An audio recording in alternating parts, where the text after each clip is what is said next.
Ketika Darmawan Siregar, seorang menteri senior yang karismatik, ditangkap atas kasus korupsi raksasa, rakyat bersorak. Semua percaya bahwa hukum akhirnya berpihak. Namun, tak ada yang menduga, di balik jeruji besi, kekuasaan justru berubah wujud menjadi kenyamanan berlapis kemewahan. Di penjara, Darmawan hidup lebih layak dari kebanyakan warga biasa. Ruangan ber-AC, sofa kulit, makanan hotel bintang 5, bahkan akses internet bebas. Semua dibungkam, semua dibeli, termasuk para penjaga. Namun, seorang jurnalis muda idealis, Arga Permana, mencium kejanggalan. Bersama seorang petugas lapas jujur, Intan Rukmana, dan aktivis hukum keras kepala, Rima Wulandari, mereka memulai penyelidikan berbahaya yang mengguncang fondasi hukum, media, dan politik negeri. Skandal demi skandal terbongkar.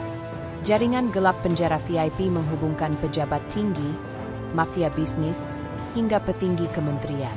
Tapi saat bukti mulai muncul ke publik, teror dimulai, ancaman, sabotase, bahkan upaya pembunuhan. Dalam kisah yang menggambarkan betapa korupsi tak berhenti setelah vonis, tapi justru menemukan bentuk baru yang lebih licik, para tokoh harus memilih. Tetap melawan meski nyawa jadi taruhan, atau diam demi keselamatan. Apakah kebenaran cukup kuat untuk menembus tembok sistem yang sudah lama busuk? Atau penjara hanyalah panggung sandiwara bagi mereka yang paling berkuasa?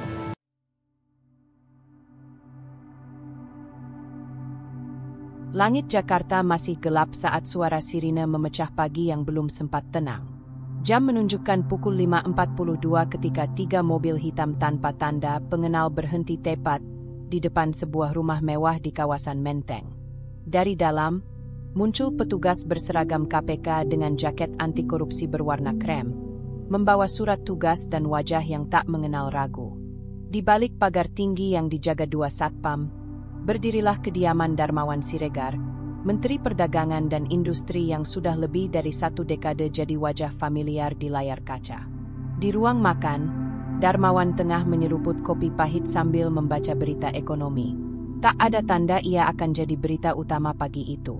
Rambutnya yang sudah setengah memutih disisir rapi ke belakang. Wajahnya tenang, bahkan terlalu tenang untuk seseorang yang akan ditangkap. Istrinya, Sinta Wulandari, masih dalam balutan daster satin, menatap suaminya bingung ketika ketukan keras menggema di pintu depan. Pak Darmawan Siregar, kami dari Komisi Pemberantasan Korupsi. Kami membawa surat penangkapan atas dugaan korupsi dan pencucian uang. Ujar salah satu penyidik, suaranya datar tapi penuh kuasa. Darmawan menatap pria itu dengan ekspresi datar. Tak ada protes, tak ada emosi meledak. Ia bangkit pelan, meletakkan cangkirnya, dan tanpa banyak kata, menyerahkan diri. Boleh saya ganti baju dulu? Tanyanya, tenang seperti sedang pergi ke rapat penting, bukan menuju ruang tahanan. Sinta mulai menangis. Putra mereka, Reno Siregar, mahasiswa pasca sarjana hukum di Belanda, baru 2 minggu lalu pulang untuk liburan semester. Ia turun dari lantai 2 dalam pakaian tidur, menatap ayahnya seolah tak percaya. Ini salah paham, ya, Pak? Tanyanya lirih. Darmawan tak menjawab, hanya tersenyum tipis, lalu melangkah ke lantai atas untuk mengganti pakaian. 2 petugas mengikutinya, meski mereka tahu pria itu tak akan melarikan diri. Darmawan adalah pejabat yang terlalu pintar untuk menodai citranya dengan drama. Berita penangkapan itu langsung menyebar cepat. Di newsroom TVRI, Metro TV, hingga kanal berita online seperti Kompas, Detik, dan Tempo, nama Darmawan Siregar mendominasi headline. Menteri Perdagangan ditangkap KPK pagi ini. Kasus besar diduga terkait ekspor fiktif. Begitu bunyi salah satu judul yang muncul di layar televisi. Di media sosial, tangkap Darmawan menduduki trending topik. Beberapa aktivis menulis panjang lebar tentang ketidakterkejutan mereka atas penangkapan itu. Namun sebagian lain masih tak percaya. Darmawan selama ini dikenal bersih, low profile, dan bahkan religius. Banyak rakyat kecil yang mengenangnya karena program bantuan UKM yang katanya sukses menurunkan kemiskinan di beberapa provinsi. Namun penyidik KPK punya cerita berbeda. Mereka sudah membuntuti Darmawan selama lebih dari 11 bulan. Kasusnya tidak kecil. Ada dugaan keterlibatan dalam manipulasi ekspor, pengadaan fiktif, dan aliran dana yang mencurigakan ke rekening atas nama perusahaan cangkang di Dubai dan Seychelles. Yang paling mengejutkan, aliran dana ini juga terkait dengan pembangunan resort pribadi di Pulau Pora, sebuah pulau kecil di Sulawesi yang dikabarkan akan menjadi proyek wisata eksklusif. Di ruang konferensi KPK siang itu, juru bicara KPK, Febri Mahendra, memberikan pernyataan resmi. Kami menemukan indikasi kuat bahwa saudara Darmawan Siregar terlibat aktif dalam skema penggelapan dana proyek ekspor komoditas strategis. Kerugian negara ditaksir mencapai lebih dari 1,3 triliun rupiah. Satu ruangan terdiam. Kamera mengarah ke layar yang menampilkan skema aliran dana. Nama-nama perusahaan offshore terpampang jelas. Wartawan berebut mencatat dan merekam. Sementara itu, di sebuah ruangan khusus tahanan KPK, Darmawan duduk sendiri. Jaket tahanan oranye menyelimuti tubuhnya yang masih tegap di usia 58 tahun. Ia tidak menangis, tidak berteriak, hanya diam, menatap jendela kecil di tembok. Di luar, langit mulai gelap. Tapi Darmawan tahu, badai yang sebenarnya baru saja dimulai. Gedung Pengadilan Tindak Pidana Korupsi, Tipikor, di Jakarta dipadati awak media sejak pagi. Tanggal 4 Mei menjadi hari yang ditandai banyak orang di kalender merah pribadi mereka. Di luar pagar pengadilan, aktivis mahasiswa, LSM anti korupsi, dan bahkan ibu-ibu dari komunitas pedagang kecil berdiri membawa spanduk. Tegakkan hukum tanpa pandang bulu, penjarakan koruptor mewah. Di dalam ruang sidang utama, suasana tegang sudah terasa bahkan sebelum majelis hakim memasuki ruangan. Sorotan kamera mengarah ke bangku terdakwa, tempat Darmawan Siregar duduk dengan ekspresi yang tidak berubah sejak hari penangkapannya.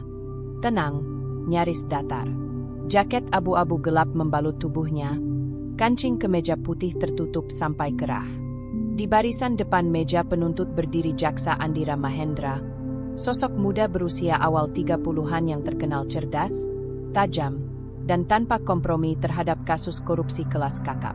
Ia bukan hanya seorang jaksa, tapi simbol baru dari generasi penegak hukum yang tidak takut pada status sosial atau kekuasaan.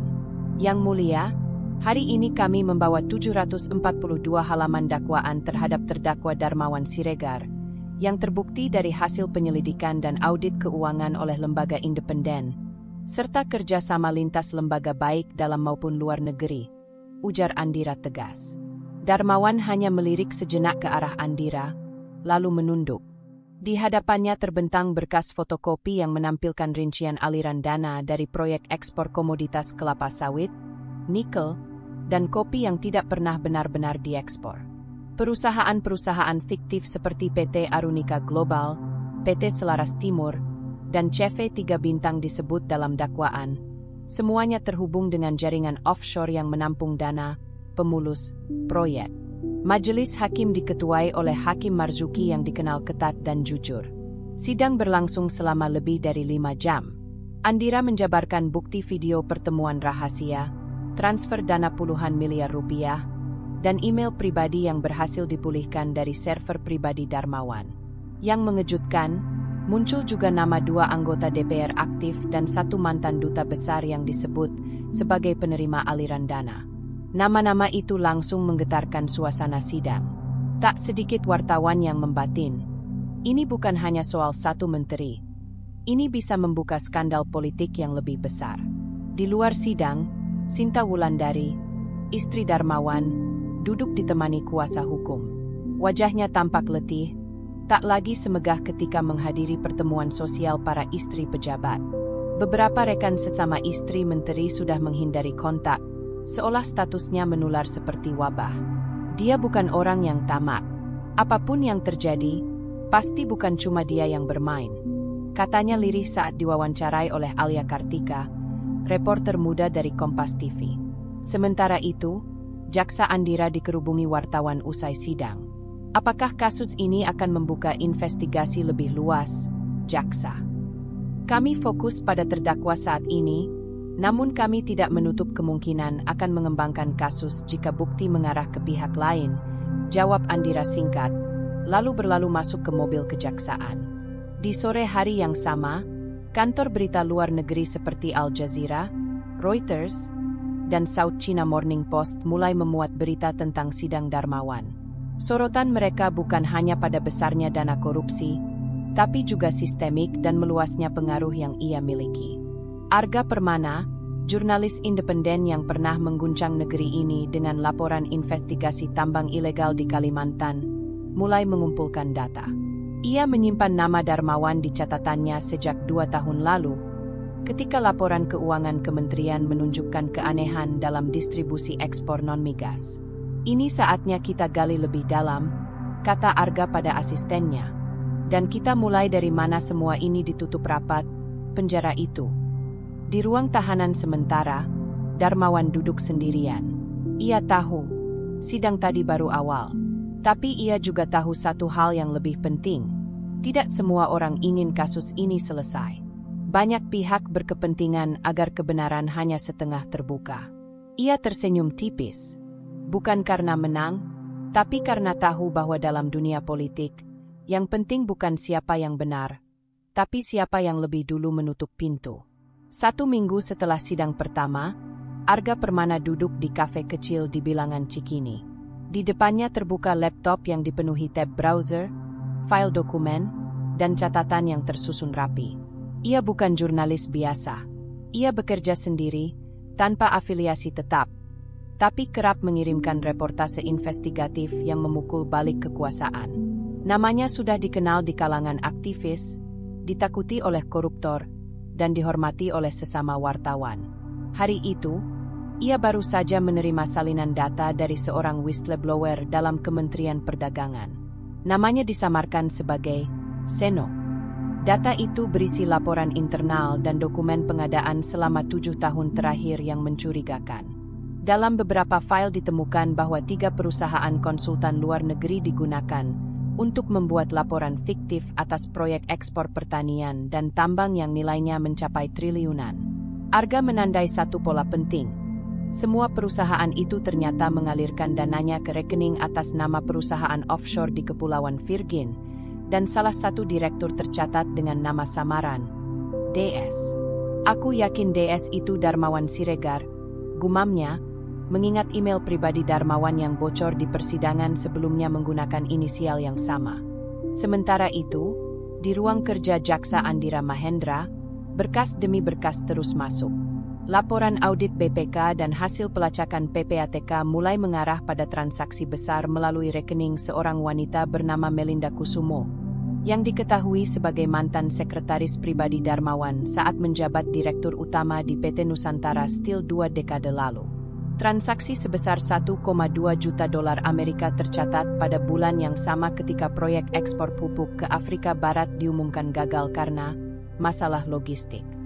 Padahal tidak ada catatan pengiriman sama sekali. Bukti ini memperkuat dakwaan bahwa proyek-proyek tersebut tidak pernah berniat untuk berhasil, murni rekayasa untuk menyerap anggaran.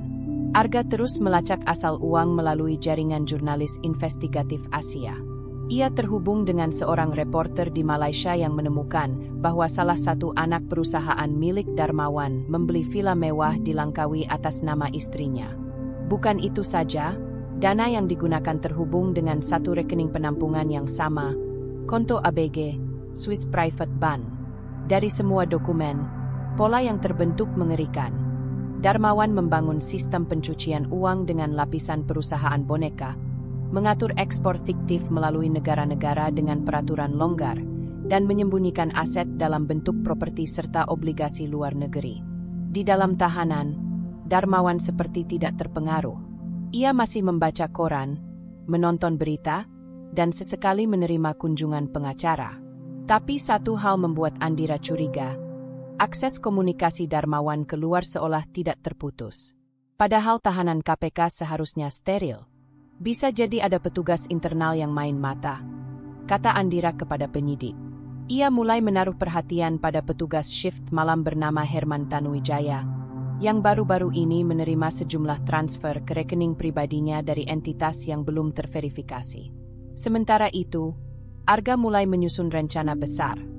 Ia ingin merilis dokumenter eksklusif yang mengungkap anatomi korupsi Darmawan Siregar. Tapi untuk itu, ia butuh visual, saksi, dan satu hal yang belum ia punya. Akses ke dalam lapas tempat Darmawan akan dipindahkan minggu depan, Lapas Sukasari.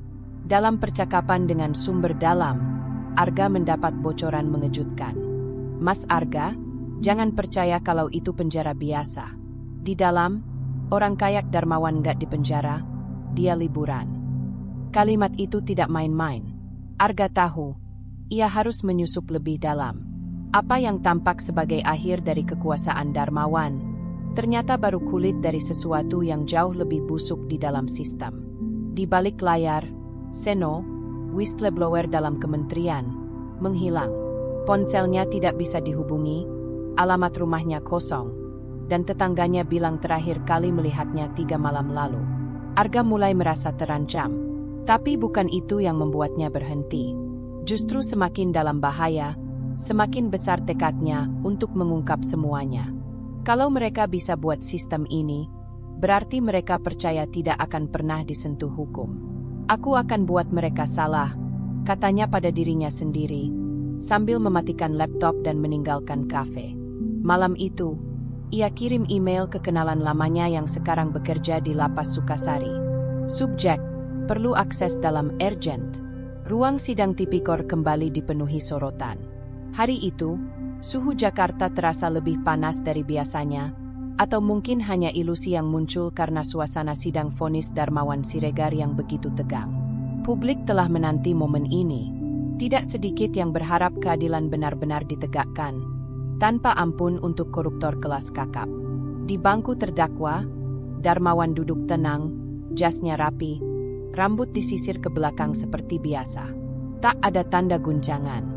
Ia tahu hari ini bukan tentang keadilan, tapi tentang sejauh mana sistem bisa mempertahankan ilusi keadilan.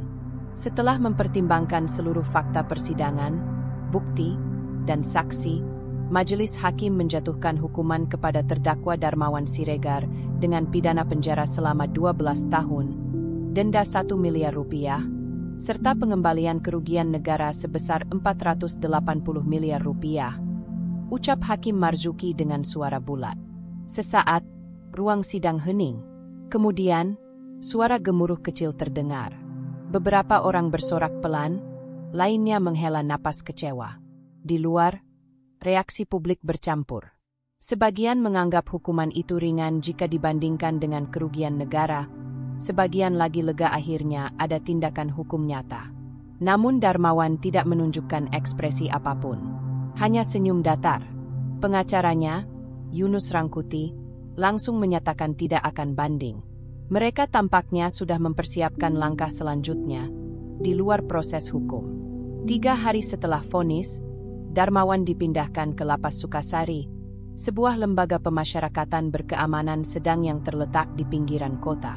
Lokasinya strategis, dekat dengan villa-villa pejabat dan jalur cepat menuju ibu kota. Media menyambut berita itu dengan antusias, menunggu momen pemindahan layaknya parade politik. Tapi keanehan terjadi sejak awal. Proses pemindahan dilakukan tanpa liputan langsung.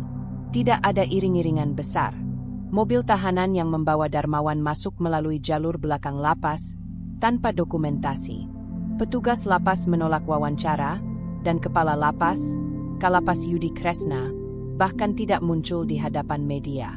Prosedur pengamanan, kata seorang petugas singkat, yang tidak diketahui publik, Darmawan tidak masuk ke sel biasa. Ia langsung diarahkan ke blok paling ujung yang tidak dibuka untuk napi umum. Disebut secara internal sebagai blok khusus 7A. Selnya tidak seperti penjara.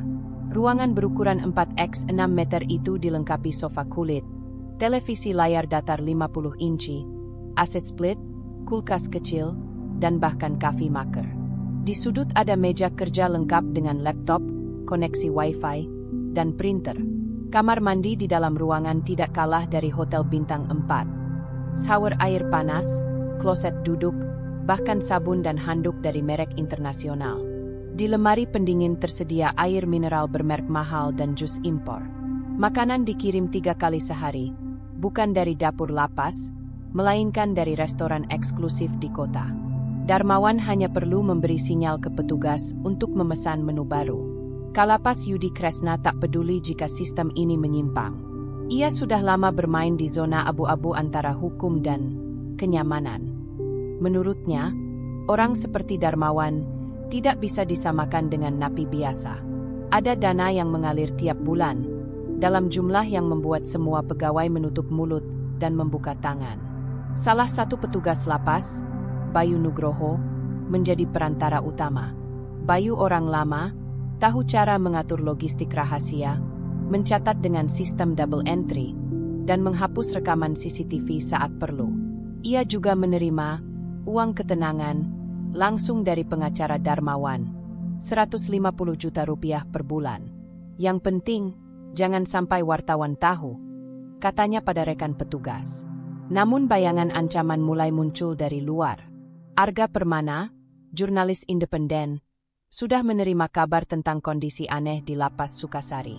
Ia mendapat informasi dari kenalannya yang pernah bekerja sebagai teknisi jaringan internet di sana, bahwa Blok 7A punya koneksi internet pribadi yang tidak melalui jalur lapas resmi. Arga mulai menyusun strategi. Ia sadar, untuk membongkar semua ini, ia butuh lebih dari sekadar data. Ia harus melihat sendiri. Dengan identitas baru dan bantuan koleganya, Arga mendaftar sebagai magang bagian kebersihan di Lapas Sukasari melalui vendor swasta yang mengelola jasa outsourcing kebersihan. Ia tahu risiko besar menantinya. Tapi ia juga tahu, inilah inti dari cerita besar, bahwa hukuman koruptor di negeri ini hanya sandiwara, dan sel penjara mereka hanyalah kamar hotel dengan jeruji palsu. Malam pertama Darmawan di Lapas Sukasari, ia duduk di sofa kulitnya, menyesap wine dari botol kecil yang diselundupkan, dan menonton berita tentang dirinya sendiri. Skandal korupsi terbesar tahun ini, begitu bunyi headline. Ia tersenyum tipis. Dan mereka pikir ini akhir, bisiknya pelan, sambil menaikkan volume TV. Langit Sukasari mendung saat Arga Permana pertama kali memasuki area lapas dengan seragam biru buram bertuliskan, petugas kebersihan vendor.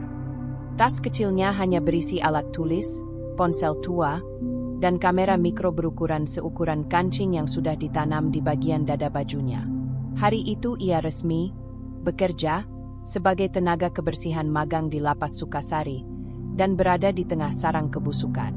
Di hari pertama, ia diberi tugas membersihkan area Blok 5, tapi matanya sudah tertuju ke satu lokasi, Blok 7A, tempat Darmawan Siregar ditempatkan. Area itu selalu dijaga ketat oleh 2 petugas, namun yang aneh, tidak pernah ada suara teriakan napi, atau lalu lalang penjagaan ketat seperti blok lain. Hening dan elegan. Sementara itu, di dalam selnya, Darmawan menjalani pagi seperti seorang eksekutif. Sarapan roti gandum dan telur dadar salmon, menonton berita pagi, lalu membuka laptop untuk memantau portofolio saham yang masih dia kelola lewat akun proksi luar negeri. Tak ada yang menyentuh atau membatasi aksesnya. Ia bahkan memiliki asisten pribadi, napi muda bernama Harry, mantan staf IT kementerian yang terlibat kasus manipulasi data. Pak Darmawan, saham di Sinar Multi naik lagi. Mau dijual sekarang atau tunggu sore? Lihat pergerakan dolar dulu.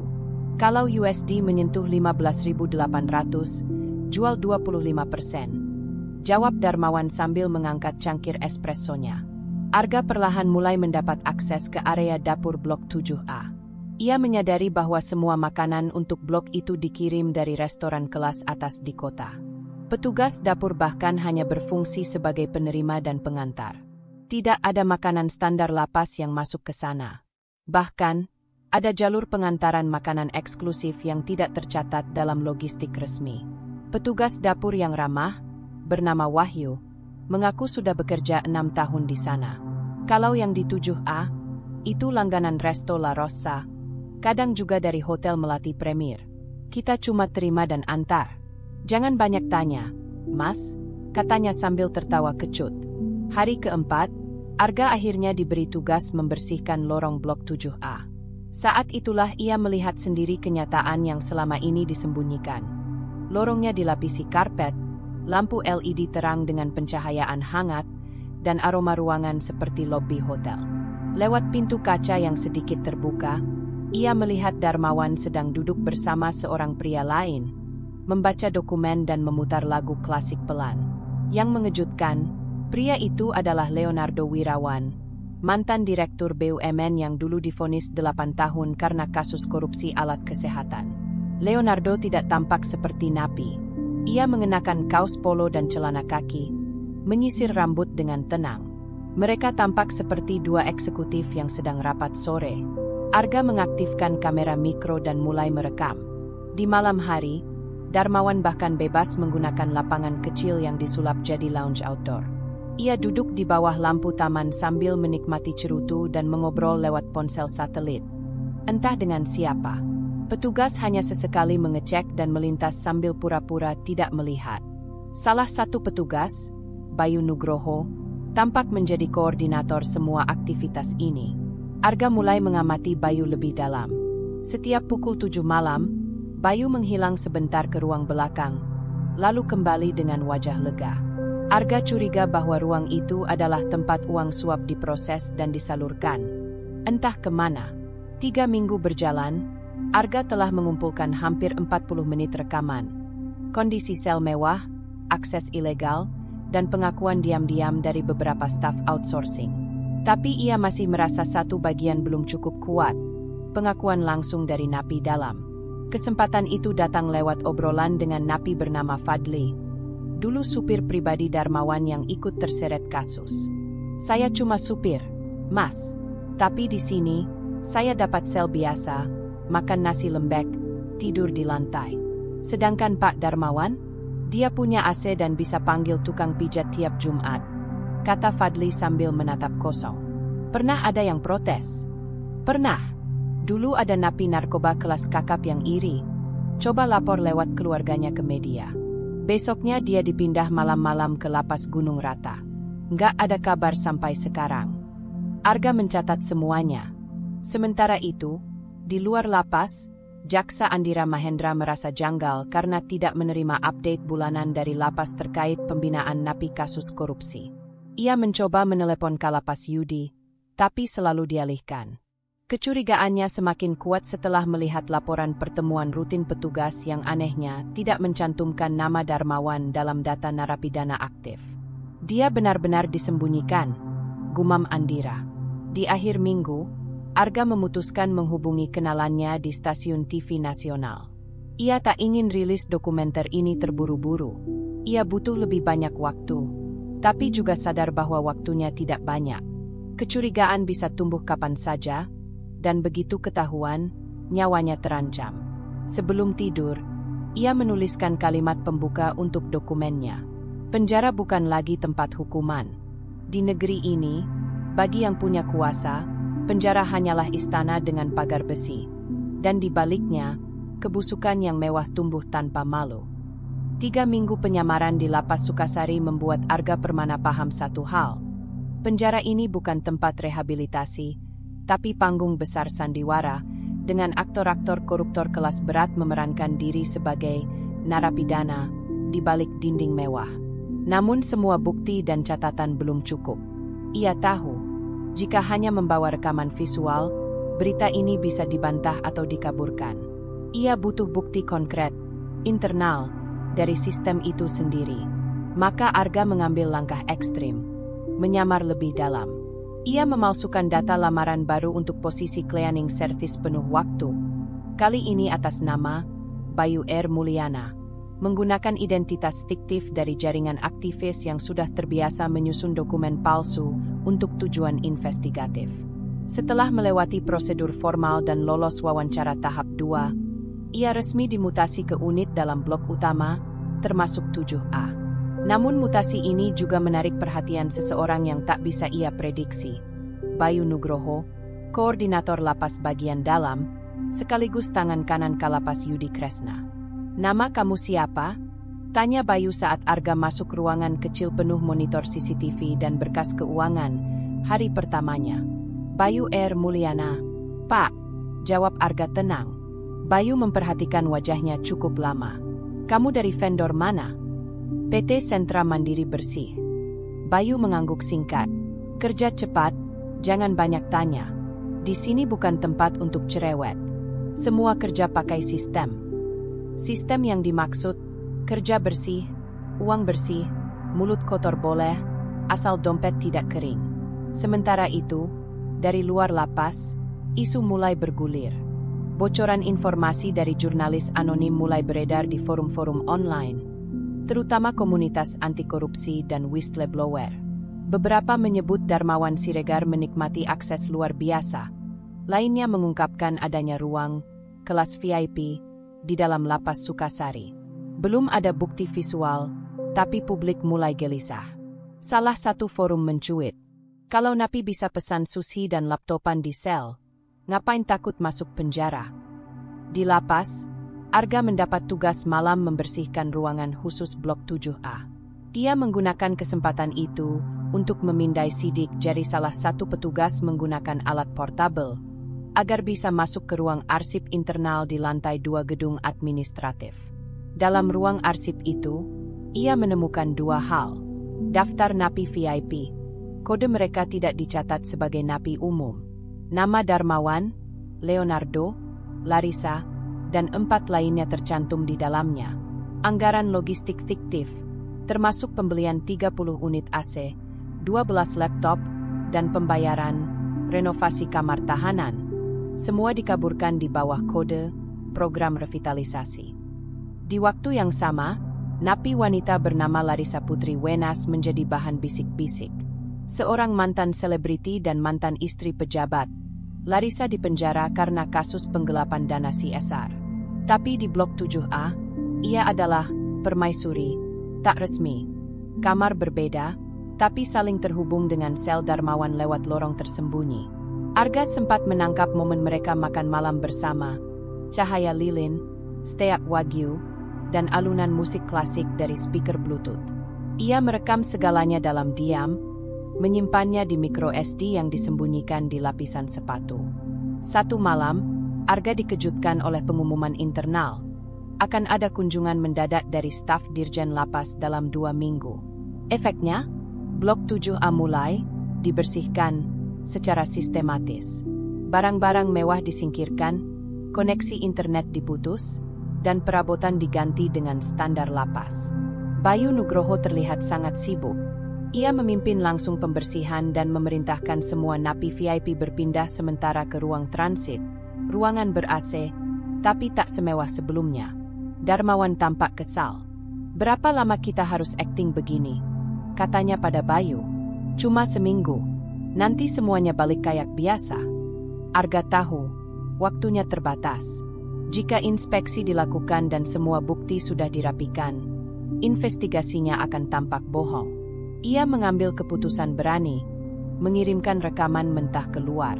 Malam itu, ia bertemu seorang supir vendor logistik bernama Gilang, orang dalam yang simpati dengan apa yang Arga kerjakan. Gilang setuju mengirimkan flash disk berisi data investigasi ke redaksi Narasi Watch, platform independen tempat Arga biasa menulis. Di dalam flash disk itu, rekaman Darmawan dan napi VIP makan malam, cuplikan kamar dengan AC dan kulkas, data napi VIP yang tidak tercatat sistem nasional, rute pengiriman makanan eksklusif, bukti chat internal Bayu Nugroho dengan kepala vendor. 2 hari kemudian, video pertama dirilis oleh Narasi Watch. Hotel berjeruji, kisah penjara mewah di balik lapas Sukasari. Viral dalam 2 jam. Trending di X, dulu Twitter, dibahas oleh YouTuber hukum, dikomentari oleh pengamat politik, bahkan disebut dalam pembukaan berita CNN Indonesia. Reaksi publik, marah, muak, sekaligus bingung. Di tengah gejolak itu, Kementerian Hukum dan HAM mengumumkan akan mengirim tim investigasi ke Lapas Sukasari, dipimpin oleh seorang tokoh tak terduga, Kolonel Faizal, mantan kepala intelijen militer yang dikenal bersih dan keras. Keesokan harinya, suasana lapas mencekam. Petugas gelisah, napi VIP menahan diri. Kalapas Yudi terlihat panik, berjalan cepat di koridor utama. Darmawan, ia hanya tertawa kecil sambil berkata, "Ini cuma badai kecil. Politik itu sabar, bukan panik. Namun untuk pertama kalinya, raut wajah Bayu Nugroho terlihat pucat. Karena ia tahu, saat militer masuk ke permainan, tidak ada lagi ruang untuk menyuap. Hujan deras menyelimuti lapas Sukasari saat Kolonel Faizal dan tim investigasi dari Kementerian Hukum dan HAM tiba. Mobil dinas hitam tanpa pelat sipil berhenti di gerbang utama, disambut gugup oleh Kalapas Yudi Kresna. Di belakang Faizal, 2 penyidik khusus dari Bareskrim dan seorang auditor internal ikut turun. Semua mengenakan jaket bertuliskan Satgas Integritas. Tak ada upacara penyambutan, tak ada basa-basi. Mereka langsung menuju ruang utama pengawasan dan meminta seluruh arsip internal dibuka. Semua akses CCTV dibekukan.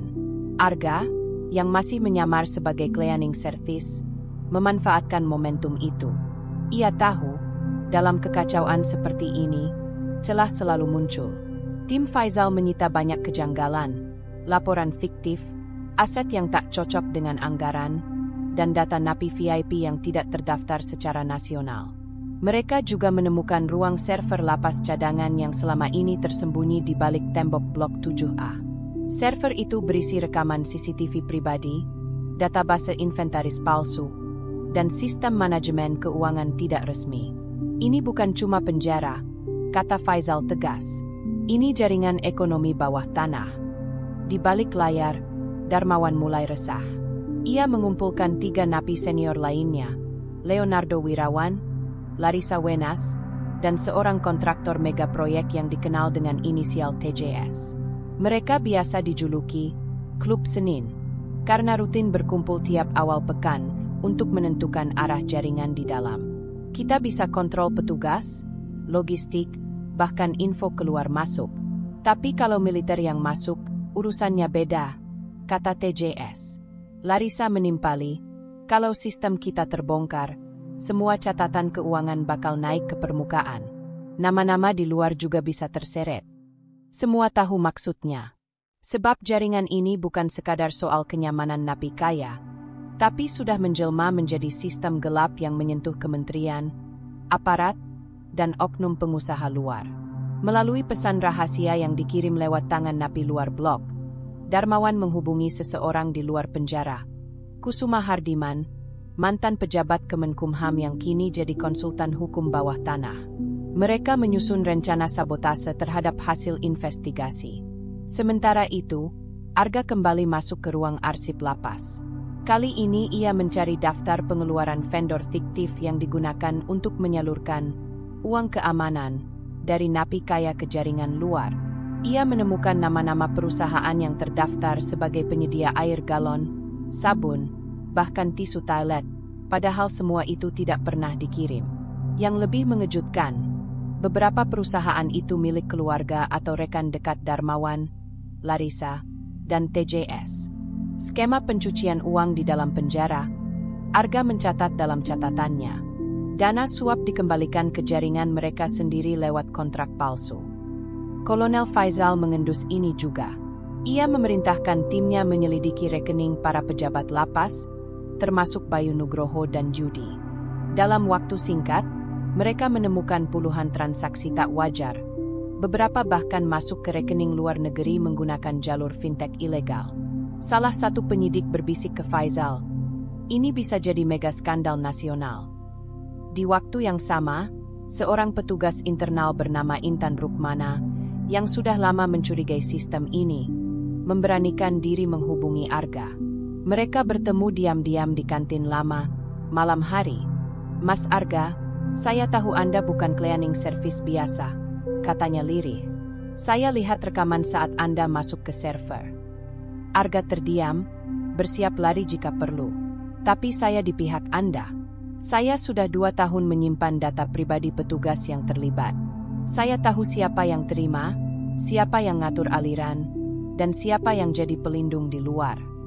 Intan menyerahkan flash disk berisi log digital dan tangkapan layar percakapan antar pejabat lapas dengan pihak luar. Salah satu nama yang mengejutkan adalah Sekretaris Dirjen Pemasyarakatan. Keesokan harinya, suasana lapas mulai tegang. Bayu Nugroho tahu dirinya dalam pengawasan. Ia mencoba menghapus beberapa rekaman CCTV internal, namun dicegah oleh Faizal. Dalam interogasi tertutup, Bayu akhirnya menyerah dan menyebutkan satu nama penting, Kepala Divisi Pemasyarakatan Wilayah Barat, yang disebut rutin menerima jaminan kenyamanan tiap bulan dari jaringan lapas mewah. Dengan data dari Bayu, Arga, dan Intan, Faizal mulai menggambar peta besar. Di atas ada pejabat pusat yang melindungi sistem. Di bawah ada napi kaya yang mendanai. Di tengah ada petugas-petugas yang jadi perantara dan pelaksana. Dan semuanya dikendalikan dari 5 lapas besar di Indonesia. Sukasari hanyalah satu dari jaringan sistemik. Malam itu, Arga duduk di pojok barak petugas. Ia merekam suara narasinya untuk dokumenter final. Penjara ini bukan lagi tentang keadilan. Ia adalah pasar gelap, kasino politik, dan panggung transaksi kekuasaan. Siapa yang paling kaya, dialah yang paling bebas. Namun ia sadar, dengan kebenaran sebesar ini, bahaya pun akan sebesar itu. Dan ia tidak tahu, malam itu, seseorang sudah mengawasinya dari balik monitor dan mengirim pesan singkat keluar. Target sudah diketahui, siap eksekusi jika perlu. Pagi itu, ketika lapas lain sibuk memulai apel pagi, Blok 7A tetap senyap. Tidak ada barisan narapidana, tidak ada instruksi disiplin. Di dalam kamar yang lebih mirip apartemen, Darmawan Siregar sedang menikmati secangkir kopi dari biji impor Kolombia, diseduh oleh seorang napi trust, napi kepercayaan, yang sudah dilatih jadi barista. Di sampingnya, Larissa Putri Wenas, mantan selebriti dan napi kasus penggelapan, duduk santai sambil membaca majalah fashion internasional. Ia mengenakan piyama satin dan sandal hotel berbintang, bukan seragam napi. Semua terlihat mustahil, tapi itulah kenyataannya.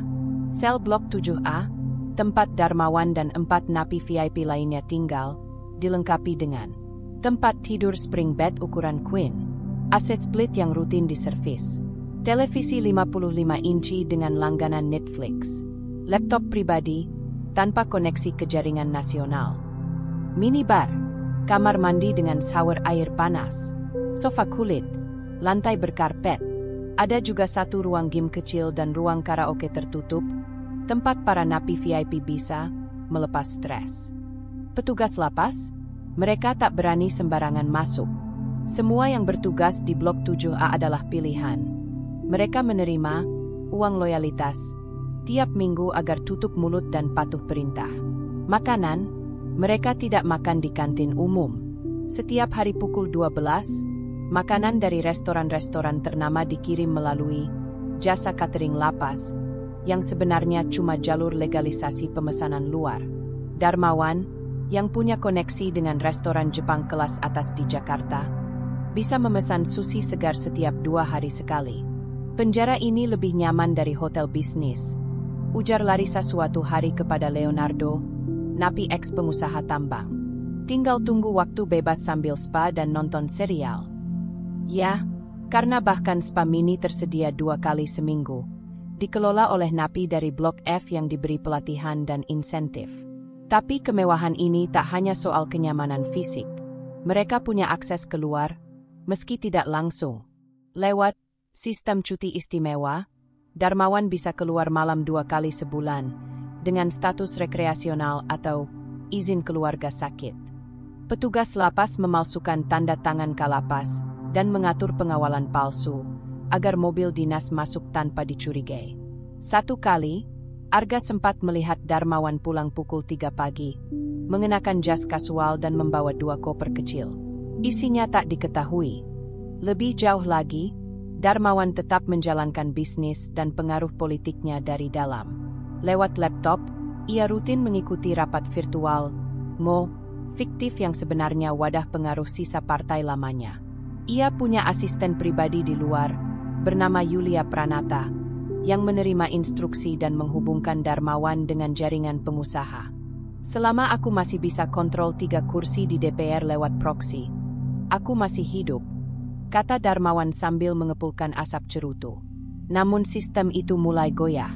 Investigasi oleh tim Kolonel Faizal menekan keras lapas Sukasari. Beberapa petugas lapas mulai panik, termasuk Bayu Nugroho. Bayu menyarankan Darmawan agar berhenti sementara dari aktivitas virtual dan menghindari pengiriman makanan luar. Kalau mereka temukan ini, kita semua kena, desaknya. Namun Darmawan tetap tenang. Tenang, Bayu. Kita bukan kriminal biasa. Kita bagian dari sistem itu sendiri. Yang menyelidiki kita pun, banyak yang kita biayai dulu. Larissa pun merasa gusar. Salah satu sahabatnya dari Blok 7A, Gita Marcelina, dipindahkan paksa ke sel biasa karena diduga membocorkan info kepada media. Kalau satu mulai bocor, yang lain akan ikut, katanya lirih. Ia mulai curiga ada mole, penyusup, di antara mereka. Dan ia benar, sebab di tengah kemewahan itu, Arga Permana terus merekam diam-diam.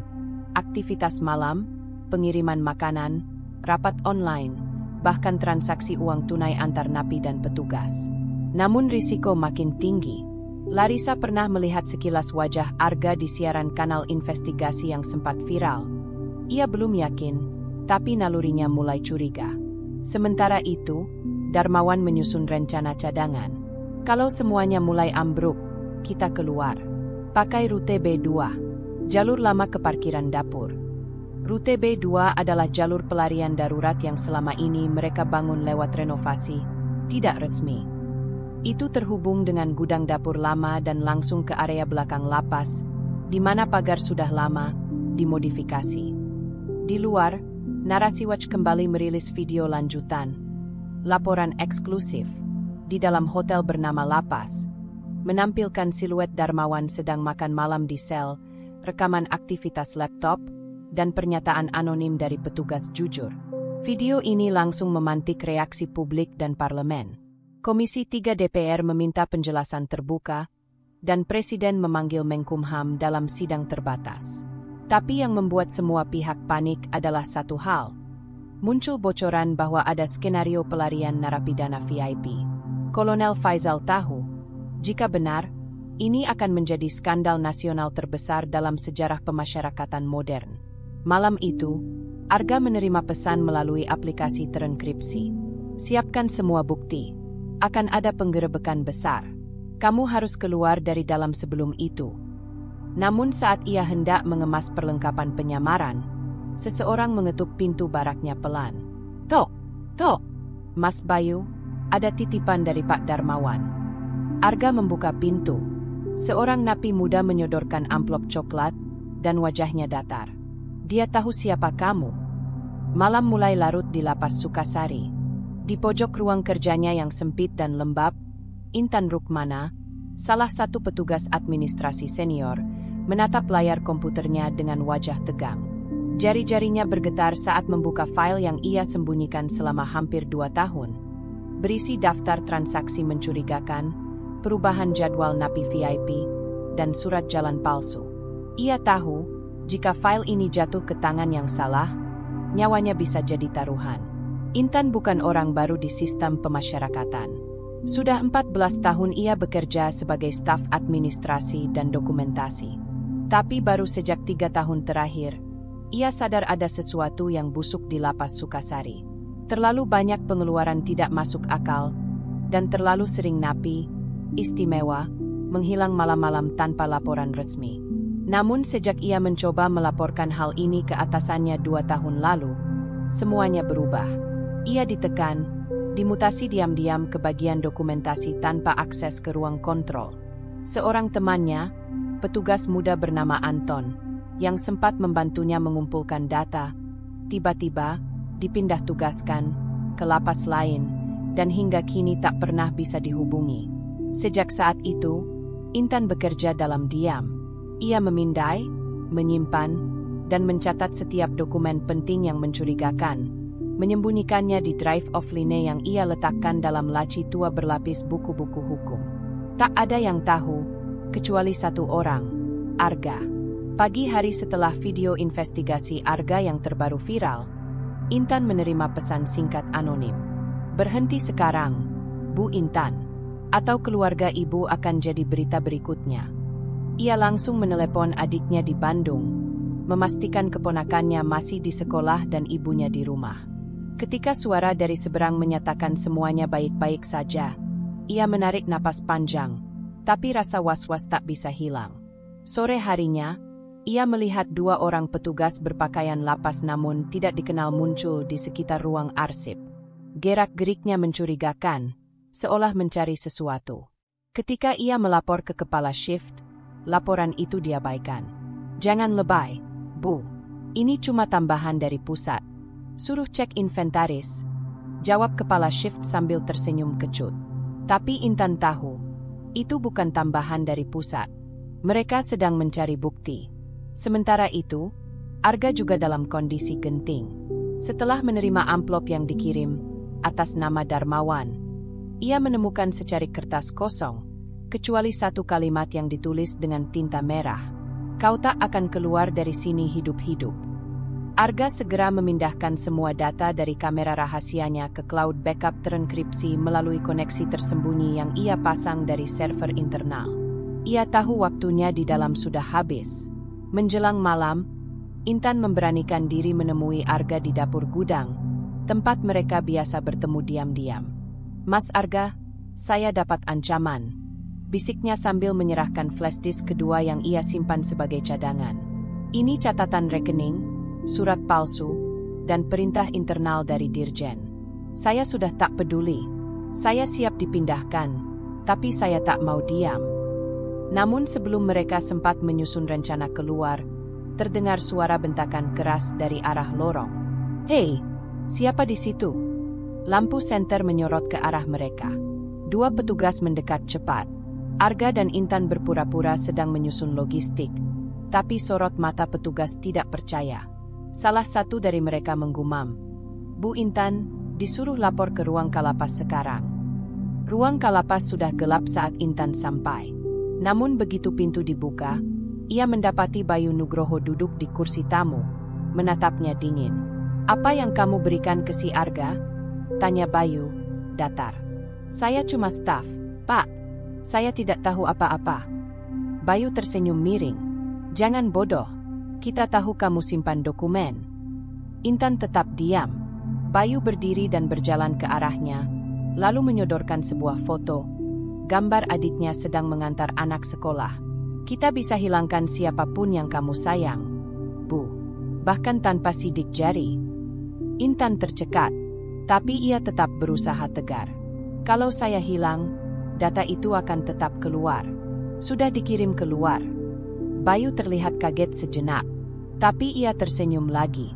"Kau pikir kami tak tahu cara hadapi wartawan?" 1 jam kemudian, Intan dibebas tugaskan sementara atas alasan kelalaian prosedur. Keesokan paginya, ia menghilang dari lapas. Katanya dipindahkan ke lapas Serang. Namun tak ada surat resmi, tak ada data perpindahan. Dan Arga panik. Ia sadar, Intan tidak pernah sampai ke rumah.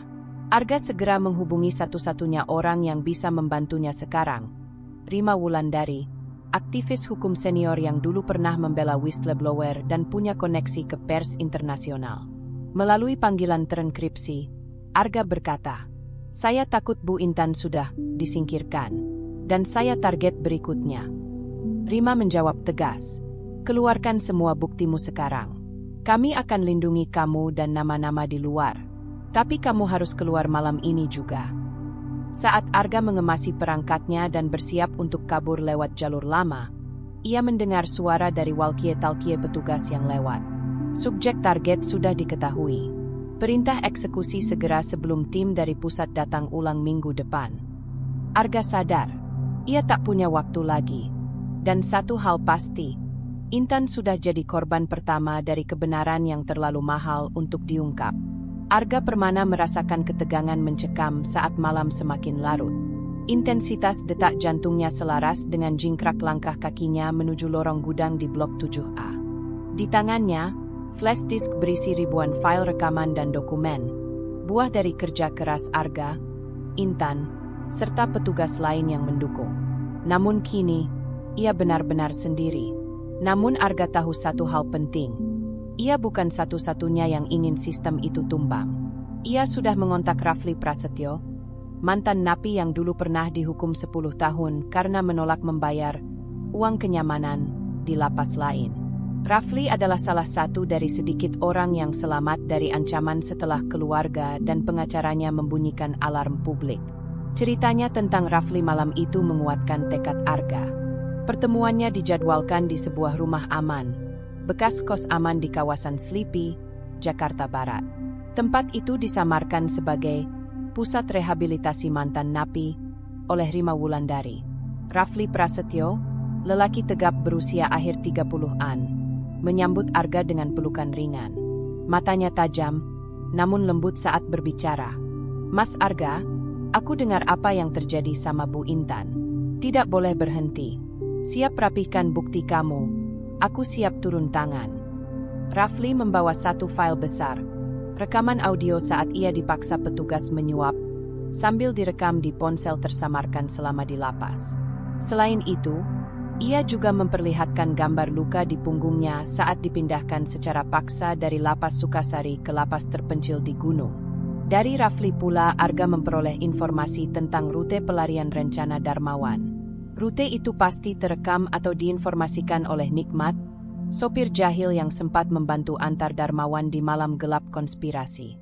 Mereka membahas 3 poin utama: pemeriksaan publik langsung, mempublikasikan dokumen, video, dan catatan audio yang kuat sejak awal supaya publik mendapat gambaran lengkap tentang sistem penjara VIP ini. Serangan hukum, mengadukan pengacara Darmawan yang terindikasi jadi perantara transaksi suap. Perlindungan whistleblower, meminta bantuan Rima untuk memasukkan laporan resmi ke LPSK, serta mengupayakan perlindungan politik lewat parlemen dan media. Kesepakatan malam itu meneguhkan strategi mereka. Esoknya, Arga dan Rafli menemui reporter senior dari 3 media besar, Kompas, Tempo, dan Tirto. Sementara Rima memfasilitasi pertemuan mereka secara tertutup di kantor Dewan Pers. Dalam jam berikutnya, mereka menyodorkan flash disk berisi 12 video eksklusif, durasi total 90 menit, termasuk makan malam di sel VIP, rute pelarian, dan akses laptop. Dokumen PDF yang berisi daftar 23 nama napi VIP, data keuangan petugas, dan aliran dana fiktif melalui perusahaan gadai. Rekaman audio Intan dan Rafli tentang upaya ancaman dan pemerasan untuk membungkam. Data chat internal Bayu Nugroho dan petugas lain, menagih, fee, dan pembayaran bulanan. Salah satu reporter menghela napas. "Ini bombastis. Harus dipublikasikan secara bertahap tapi tegas."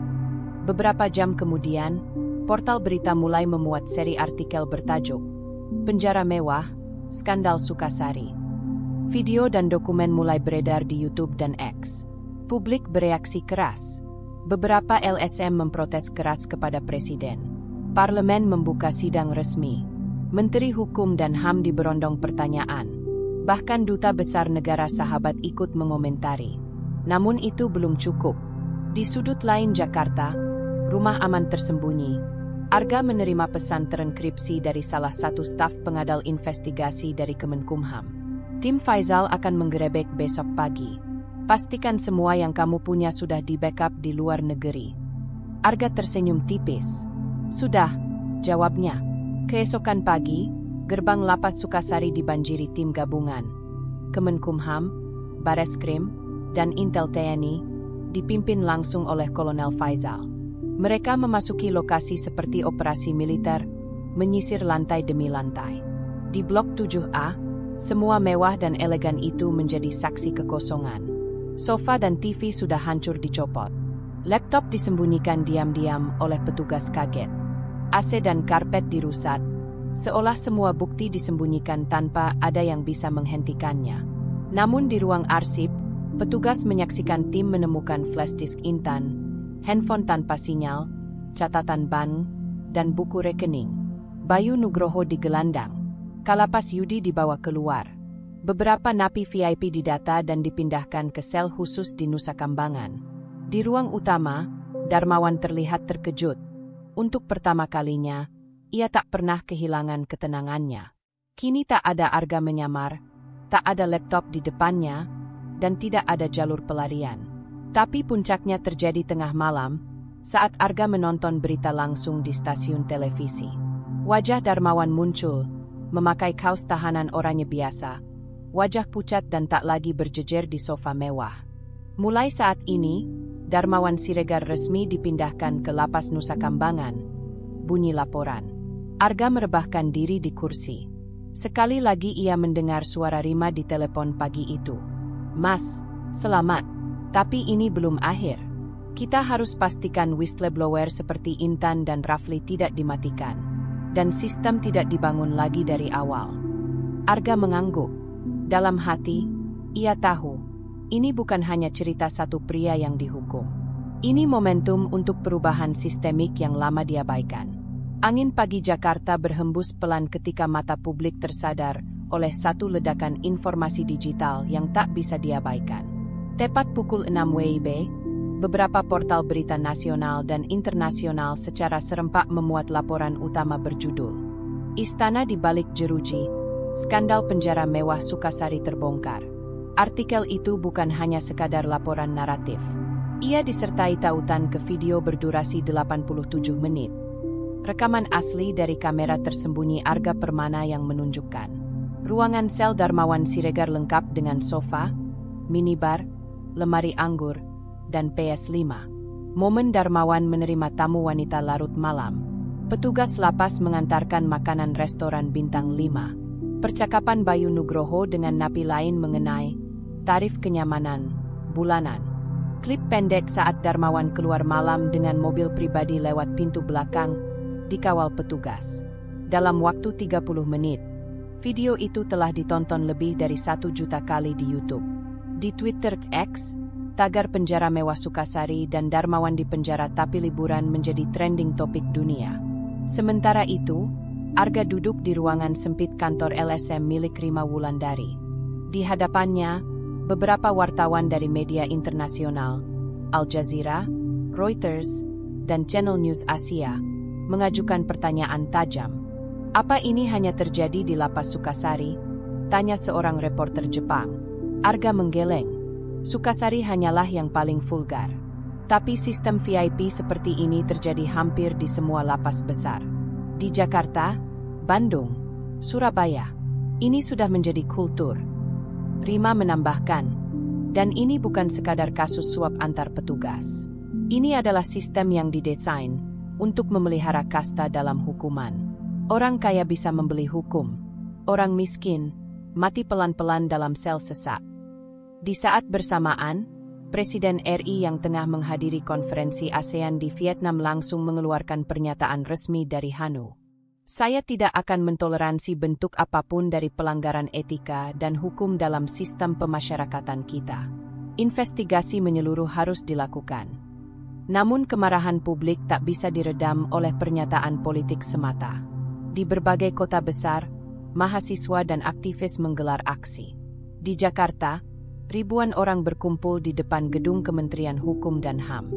Di Bandung, mural besar wajah Darmawan dengan tulisan "Tahanan Sultan" muncul di beberapa tembok kota. Di Solo, para tahanan yang dulu pernah dipaksa bayar uang kenyamanan mulai bicara. Beberapa mantan napi, terinspirasi keberanian Rafli, ikut tampil di media. Salah satunya, Lukman Jatnika, mantan pelaku usaha mikro yang dipenjara karena kasus kecil, menangis saat diwawancara. "Saya tidur di lantai penuh tikus. Tapi sel di sebelah saya dipakai napi kayak buat pesta ulang tahun. Kami bukan napi. Kami korban sistem." Tak lama setelah itu, satu kebocoran lain terjadi. Dokumen internal dari Dirjen Pas, Pemasyarakatan, tersebar, menunjukkan bahwa ada alokasi dana pengamanan narapidana prioritas sebesar 28 miliar rupiah dengan tujuan kesejahteraan rehabilitatif lapas. Publik murka. Dewan Perwakilan Rakyat mengadakan sidang luar biasa. Menteri Hukum dan HAM dipanggil. Bayu Nugroho ditampilkan sebagai tersangka dalam konferensi pers. Wajahnya tertutup masker medis, matanya tertunduk. Namun di tengah sorotan itu, Arga menyadari satu hal. Musuh sesungguhnya belum hancur. Darmawan Siregar, meskipun telah dipindahkan ke Nusa Kambangan, masih memiliki kekuasaan. Melalui data RIMA, diketahui bahwa Darmawan menggunakan jaringan pengacaranya untuk menyuap media agar memutarbalikkan narasi. Bahkan ada indikasi ia sedang menyusun strategi hukum untuk membatalkan vonisnya melalui jalur Mahkamah Agung. Kalau kita berhenti sekarang, dia bisa balik jadi korban publik. Kita harus habisi narasinya, ujar Rima serius. Sementara itu, di tengah gempuran opini publik, satu akun anonim bernama Langit Putih memposting dokumen rahasia. Surat rekomendasi dari pejabat Kemenkumham untuk Darmawan agar diperhatikan secara khusus karena status sosialnya. Screenshot percakapan WhatsApp antara staf ahli menteri dan kepala lapas. Foto-foto pesta pribadi Darmawan saat masih di Sukasari bersama Larissa, selebriti yang juga tahanan. Hari itu, seluruh lini media dibanjiri. Talkshow TV membahas VIP Jail System. YouTuber hukum dan investigasi membuat serial mini korupsi di dalam penjara. Influencer menuntut audit semua lapas. Arga menatap layar laptopnya, tubuhnya lelah tapi matanya tetap menyala. Ia menulis kalimat terakhir di blog pribadinya. Kebenaran kadang datang terlalu telat, tapi ketika tiba, ia tidak bisa ditahan. Penjara bukan lagi tempat menghukum kejahatan. Ia adalah cermin terakhir moralitas negara. Malam itu, ia mendapat pesan dari nomor yang tak dikenal. Selamat, tapi kami belum selesai. Beberapa dari kami masih di dalam, dan mereka tahu kamu penyebabnya. Arga menutup laptopnya. Ia tahu satu babak telah berakhir, tapi babak berikutnya jauh lebih berbahaya. Langit pagi di atas lapas Sukasari tampak kelabu. Udara terasa berat, seolah tahu ada badai yang akan datang. Di dalam ruang kendali lapas, petugas sibuk bolak-balik mengangkut peralatan. Aroma kepanikan menggantung di udara. Hari ini, tim investigasi khusus pemerintah, dipimpin oleh Kolonel Faizal, akan melakukan pemeriksaan mendadak. Kolonel Faizal, mantan perwira TNI yang kini menjabat sebagai Kepala Unit Pengawas Khusus Nasional, dikenal tegas dan anti-suap. Namanya disegani bahkan di kalangan aparat. Tak seperti pejabat lain, ia datang tanpa konvo panjang.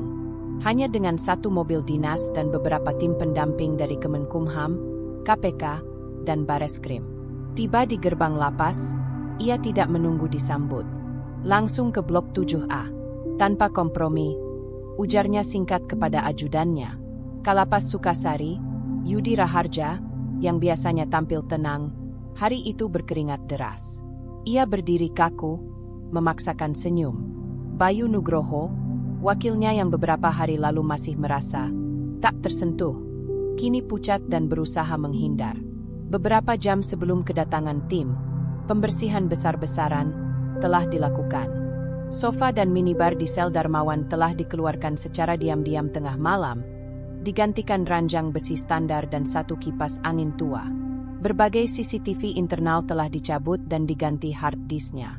Dokumen pengiriman makanan mewah dihapus dari sistem komputer internal dan diganti laporan palsu. Bahkan Darmawan sendiri dipindahkan ke sel sempit yang tampak normal, dengan pakaian tahanan lengkap dan wajah pura-pura lesu. Namun, Faizal tidak datang tanpa persiapan. Ia sudah memegang dokumen dan video dari tim Arga, Rafli, dan Rima. Ia tahu trik bersih-bersih seperti ini akan terjadi. Ia tahu para pelaku tak akan menyerah tanpa menyembunyikan bukti. Timnya langsung menyebar ke beberapa titik. Bagian logistik makanan, mereka memeriksa semua nota, kontrak pengadaan, dan laporan bulanan. Ruang arsip CCTV, ditemukan kabel-kabel terpotong dan hard disk yang baru saja dipasang. Sel Darmawan ditemukan tanda-tanda baru dicat ulang. Lantai yang sebelumnya marmer kini ditutup karpet murah-murahan. Namun yang paling mencurigakan adalah satu ruangan kecil di belakang dapur, yang terkunci dan tidak terdata secara resmi dalam denah lapas. Setelah didobrak, tim menemukan lemari besi penuh dengan uang tunai dan logam mulia. Buku rekening atas nama istri Bayu. 2 laptop berisi file transaksi ilegal antar petugas dan napi VIP. Sementara itu, di ruang kontrol, Bayu dan 2 petugas lain sedang diinterogasi.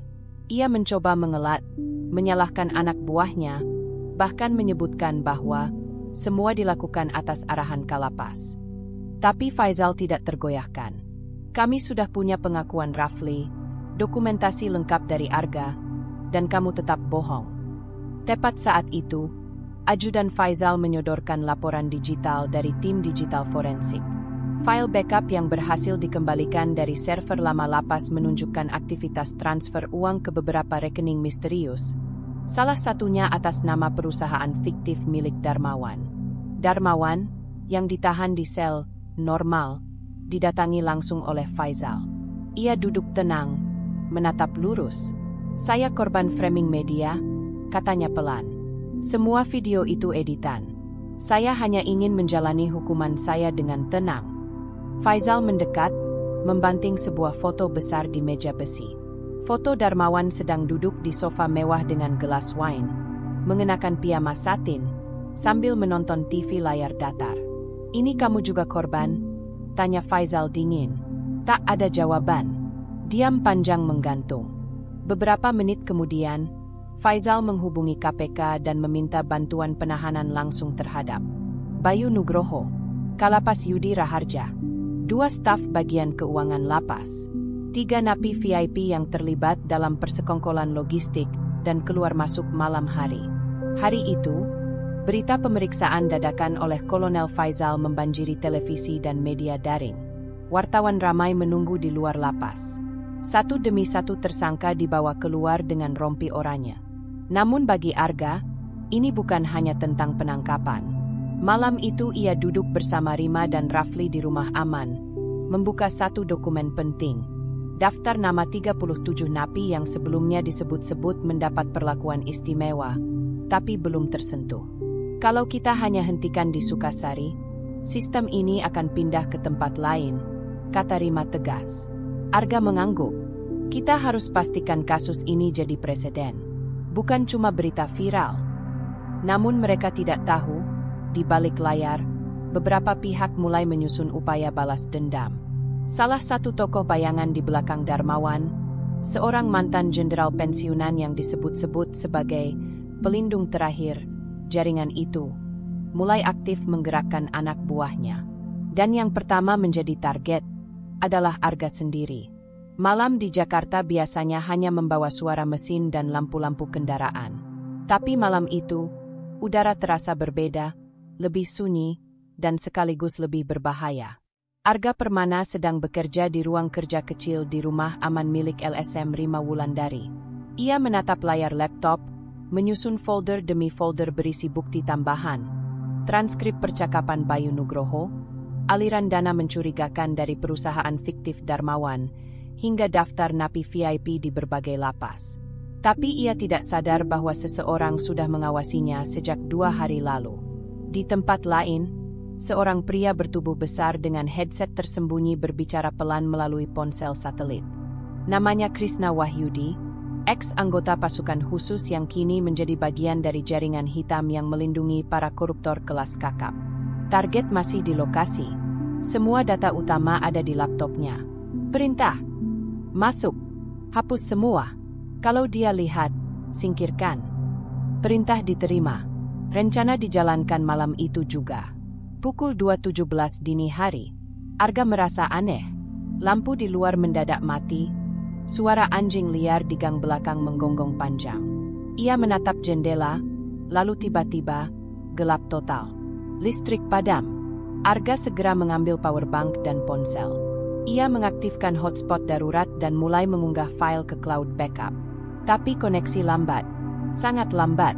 Tiba-tiba, bunyi retakan kecil dari arah pintu belakang. Ia mengunci pintu depan, meraih tas kecil berisi hard drive cadangan, dan membuka jendela untuk kemungkinan kabur. Namun terlambat. 2 sosok berpakaian hitam, mengenakan topeng dan sarung tangan, mendobrak pintu belakang. Ambil laptopnya. Hancurkan hard drive-nya. Arga berlari ke lantai atas. Ia menyimpan satu kamera tersembunyi yang otomatis mengirimkan siaran langsung ke akun email Rima. Tapi sebelum ia sempat mengetik kode, salah satu pria menghantamnya dengan tongkat kayu ke bahu kanan. Arga terjatuh, menggigit bibir agar tidak berteriak. Salah satu penyerang menendang meja, mengambil laptopnya, lalu melemparkannya ke lantai. Retak! Mati! Sementara itu, Rima Wulandari menerima notifikasi aneh di ponselnya. File cadangan yang biasa disinkronkan otomatis mendadak offline. Ia tahu ada yang tidak beres. Tanpa pikir panjang, ia menghubungi kontak kepercayaannya di kepolisian. Kompol Julfikar Rahman, seorang penyidik senior di unit Cibercerime. Arga diserang. Lokasinya sudah kamu tahu. Kirim tim cepat. Julfikar tidak bertanya dua kali. Dalam 5 menit, satu tim kecil polisi bersenjata menuju lokasi. Sementara itu, salah satu penyerang mencoba mengakses ponsel Arga, tapi gagal karena sandi biometrik. Ia marah, lalu mulai menyiramkan cairan ke CPU dan peralatan lain. Mereka hampir selesai saat tiba-tiba, suara sirene polisi memecah keheningan. Mereka panik. Satu dari mereka kabur lewat atap, yang satu lagi tertangkap dan ditembak di kaki saat mencoba melawan. Namanya Sugeng Budiarto, mantan narapidana kasus pembunuhan yang baru keluar bersyarat, dibayar untuk misi bersih-bersih. Arga dilarikan ke rumah sakit dengan luka di bahu, kepala memar, dan stres akut. Tapi ia masih sadar. Saat Rima datang menjenguk, Arga hanya bisa berkata, "Mereka tahu kita terlalu dekat. Bukti-bukti kita nyaris habis." Rima menjawab tenang, "Tidak, kita masih punya cadangan di luar negeri. Dan sekarang mereka memberikan kita senjata baru. Usaha pembungkaman itu sendiri." Keesokan harinya, berita penyerangan Arga meledak di media. Judul utama koran nasional. Jurnalis investigasi nyaris dibunuh setelah ungkap penjara mewah. Ada yang ingin bukti hilang. Siapa dalang sesungguhnya? Kompol Julfikar, dalam konferensi pers, mengonfirmasi bahwa pelaku membawa daftar nama tokoh-tokoh elit, termasuk anggota DPR aktif, pengusaha papan atas, dan mantan petinggi militer. Namun lebih mengejutkan lagi adalah temuan dalam flash disk kecil yang ditemukan dalam saku Sugeng saat penangkapan. Video rahasia rapat elit antara pengacara Darmawan, ex-jenderal bernama Maijen, Purnawirawan, Santoso Wibowo, dan beberapa pihak tak dikenal yang membahas strategi redam bukti dan seret balik narasi Arga ke pengadilan. Kalau perlu kita tuntut balik si wartawan. Fitnah. Biar publik bingung. Kita kendalikan opini lewat buzzer. Video itu bocor. Viral. Opini publik justru makin menguat ke satu arah. Sistem hukum sedang dilawan habis-habisan oleh mafia kekuasaan. Rima dan Arga tahu, mereka tidak bisa bertahan hanya sebagai aktivis atau jurnalis. Mereka menghubungi KPK dan memohon satu hal. Lakukan penangkapan besar-besaran. Sekarang, sebelum sistem ini menelan semua bukti. KPK setuju. Satu operasi gabungan rahasia dipersiapkan. Targetnya, semua tokoh besar di balik jaringan korupsi dan penjara mewah, termasuk Darmawan sendiri. Pukul 3.42 dini hari. Langit Jakarta masih gelap ketika operasi siluman dimulai. Tanpa suara sirene, tanpa sorotan media, tanpa pemberitahuan apapun, tim gabungan KPK, Bareskrim, dan intelijen TNI bergerak serentak ke 17 titik lokasi. Di pusatnya, rumah Darmawan Siregar, yang meski disebut menjalani hukuman di Lapas Sukasari, sebenarnya sudah kembali diam-diam ke rumahnya sejak 2 minggu lalu. Di dalam rumah mewah 3 lantai itu, Darmawan sedang duduk santai di ruang kerjanya. Ia menatap layar laptop, membaca berita tentang serangan terhadap Arga. Di sampingnya, seorang pria tua duduk sambil menyalakan cerutu. Kita mulai gencarkan kontranarasi. Giring opini bahwa itu cuma gimmick aktivis. Biar yang pro KPK kelihatan lebay, ujar pria itu, Maijen, Purnawirawan, Santoso Wibowo. Darmawan mengangguk. Semua tim buzzer sudah jalan. Sudah, tapi kalau tidak cukup, kita habisi si Arga sekalian. Ucapan itu menjadi kalimat terakhir sebelum pintu rumah dibobol tim anti-teror. Tangan di atas kepala. Jangan bergerak. Santoso langsung mencoba mengambil pistol dari laci, tapi seorang agen menendangnya hingga jatuh. Darmawan hanya bisa terdiam, wajahnya pucat. Ia tidak menyangka penyergapan secepat ini. Keduanya diborgol di tempat, lalu digiring keluar. Sementara itu di berbagai lokasi lain, Bayu Nugroho, yang sebelumnya menghilang, ditemukan bersembunyi di rumah mewah kakaknya di Bandung, sedang mempersiapkan paspor palsu. Kalapas Yudi Raharja ditangkap di apartemen mewah milik perempuan simpanannya. 2 anggota DPR aktif dan 1 mantan menteri ikut diciduk karena diduga terlibat dalam proyek lapas VIP. 3 pengusaha besar yang menjadi sponsor tak resmi untuk fasilitas mewah Napi Kakap juga ditangkap dari vila mereka di Bali dan Puncak. KPK melakukan konferensi pers darurat pada pagi hari, langsung dari Gedung Merah Putih. Ini adalah bukti nyata bahwa jaringan korupsi tidak berhenti di ruang publik. Mereka membangun kerajaan di balik jeruji, tapi tidak ada yang terlalu kuat untuk hukum. Ketua KPK memperlihatkan bagan koneksi, berisi nama-nama politisi, aparat, napi, dan pengusaha. Di tengah bagan itu, nama Darmawan Siregar sebagai simpul utama. Sementara itu, Arga yang masih dalam masa pemulihan di rumah sakit, menonton semuanya lewat televisi. Tangannya masih diperban, tapi wajahnya lega. Rima Wulandari menemuinya sambil membawa tablet. "Lihat ini," katanya sambil menunjukkan video. Video itu adalah momen Darmawan digiring petugas KPK keluar rumah, diborgol, dengan wajah tertunduk dan diteriaki warga. "Dasar pengkhianat bangsa. Kembalikan uang rakyat." Arga hanya tersenyum tipis. Ternyata masih ada harapan. Namun cerita belum selesai. Saat proses penahanan, Darmawan mendadak mencoba kabur. Saat dibawa menuju kendaraan tahanan, ia pura-pura jatuh dan menggigit tangan salah satu petugas. Dalam kekacauan itu, ia sempat berlari ke arah gang kecil di belakang rumah. Tapi belum sampai 20 meter, 2 anggota Brimob mengejarnya dan menjatuhkannya ke tanah. "Lari kemana, Pak Menteri?" Wajah Darmawan berlumuran lumpur. Matanya kosong. Ia tahu, permainan benar-benar sudah selesai. Di hari yang sama, pengadilan mengeluarkan surat perintah khusus. Seluruh aset Darmawan dan jaringan lapas mewah dibekukan. Villa di Seminyak disita. Koleksi jam tangan mewah di rumah Darmawan dilelang untuk publik. Semua kontrak vendor makanan, pengadaan mebel, dan jasa keamanan di Lapas Sukasari dibatalkan permanen. Sore harinya, Darmawan dipindahkan ke Lapas Nusa Kambangan, tanpa ada pemberitahuan ke media. Kali ini tidak ada sofa, tidak ada AC, tidak ada makanan mewah. Hanya 1 sel kecil dengan ranjang besi tua, toilet bau, dan nyamuk yang tak henti berdengung. Ia duduk diam, menatap tembok kosong. Di luar sel, salah satu sipir berkata pelan, "Selamat datang di dunia nyata, Pak." Arga, Rima, dan Rafli diundang ke Komnas HAM untuk menerima penghargaan warga negara pemberani. Tapi mereka menolaknya. "Kami tidak butuh penghargaan. Kami hanya ingin sistem dibersihkan. Bukan hanya Darmawan, tapi semua yang sejenis," kata Rima. Malam itu, Arga menulis artikel panjang berjudul, "Kita menang satu pertempuran, tapi perang masih panjang." Artikel itu viral, dibaca jutaan orang, tapi juga membawa konsekuensi. Arga resmi masuk daftar musuh elit. Ia tahu hidupnya tidak akan pernah sama lagi.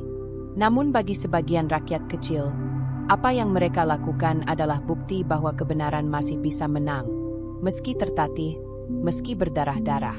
Lapas Nusa Kambangan, pagi hari. Udara pesisir terasa pengap dan garam laut menguap dari tanah. Di dalam salah satu sel tua, Darmawan Siregar duduk membungkuk di atas dipan besi. Wajahnya kuyu, rambut mulai memutih, dan kakinya bengkak karena kasur keras yang tak pernah ia bayangkan akan jadi alas tidurnya. Sudah 2 minggu ia di sana. Tak ada fasilitas khusus. Tak ada penjagaan istimewa. Ia benar-benar menjadi narapidana biasa. Di dinding depan ranjangnya, seseorang sebelumnya menulis dengan arang, "Semua uang tidak bisa membeli 1 malam tidur nyenyak jika nurani hilang."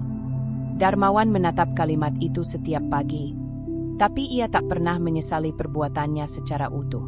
Ia hanya menyesal tertangkap. Di luar tembok penjara, dunia masih terus berputar. Arga Permana kembali ke rumah kontrakan lamanya, jauh dari pusat kota. Ia menolak banyak tawaran wawancara di televisi, bahkan permintaan untuk menulis buku atau dibuatkan film dokumenter. Ia tidak tertarik jadi tokoh. Baginya, itu bukan kemenangan. Aku kehilangan rasa aman. Aku kehilangan teman. Dan aku kehilangan percaya bahwa sistem bisa berjalan tanpa harus dihancurkan lebih dulu. Setiap malam, ia menulis di jurnal kecil, hanya untuk dirinya sendiri. Ia tak lagi aktif menulis di media, tapi diam-diam membantu jurnalis muda belajar investigasi yang benar, diam-diam, dan tetap hidup. Rima Wulandari, yang kini menjadi salah satu tokoh penting dalam reformasi hukum, memutuskan mundur dari organisasi LSM besar. Ia pindah ke kota kecil di Jawa Tengah, membangun rumah hukum rakyat. Satu demi satu orang datang, meminta bantuan hukum gratis. Yang kuat tak perlu dibela, yang lemah perlu suara. Ia tahu perang melawan korupsi bukan soal satu kasus, satu nama, atau satu lapas. Ini adalah tentang budaya yang membusuk dari atas sampai ke akar. Dan budaya hanya bisa dilawan dengan kesabaran, ketekunan, dan keteguhan hati. Intan Rukmana, petugas lapas yang dulu mencoba membongkar sistem dari dalam, kini menjadi saksi kunci dalam banyak sidang.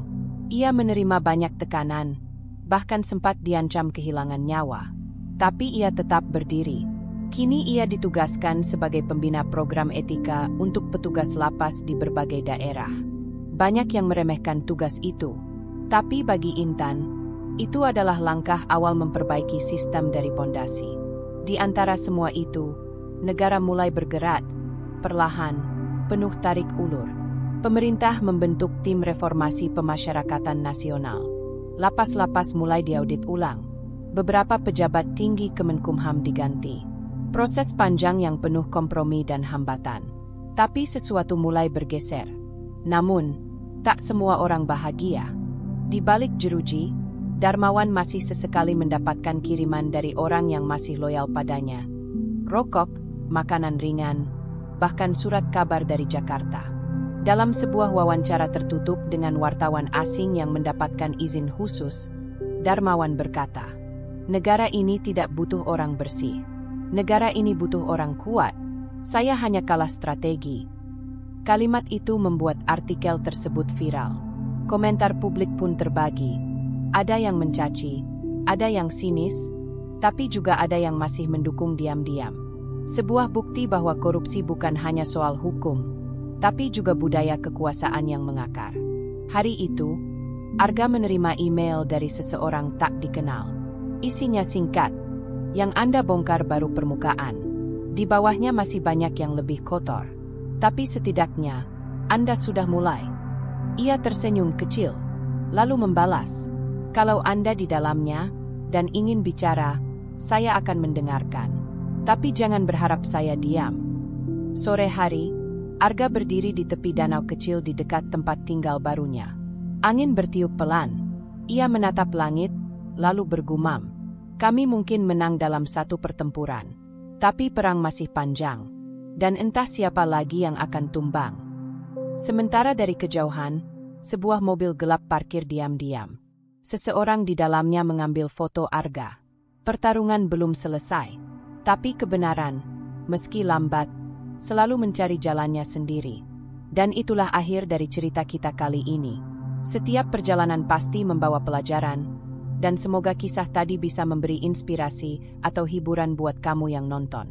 Kalau kamu suka dengan cerita seperti ini, jangan lupa untuk klik tombol like, tinggalkan komentar di bawah, dan tentu saja subscribe biar kamu nggak ketinggalan cerita-cerita seru selanjutnya.